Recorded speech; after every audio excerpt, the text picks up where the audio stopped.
Hey everybody, welcome back to the Canning Nana. Today we're on our travel adventures and we're at Universal Studios Hollywood for a taste of Universal. So we are on one of the main streets here. Now I haven't been here in about 10 years. So we're going to be taking you along little by little throughout the day, and a bigger vlog will be coming out probably tomorrow. But I will be doing bits and pieces here and there of all of Universal Studios. Since I haven't been here, I guess you guys can come along with us too and see what it looks like.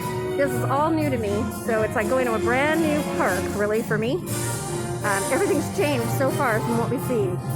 We're hoping that it stops raining. Right now, it was pouring as we got here, and right now it's not. So, debating on whether to get an umbrella or not, so we shall see. But for any of you who have never been to Universal Studios, Hollywood or Orlando, it's basically a movie set, kind of, that you get to walk around in that has rides.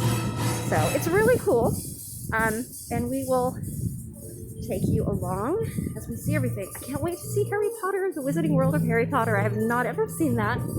Last time I was here, they were building that, so it's going to be really exciting, and we'll see you guys soon.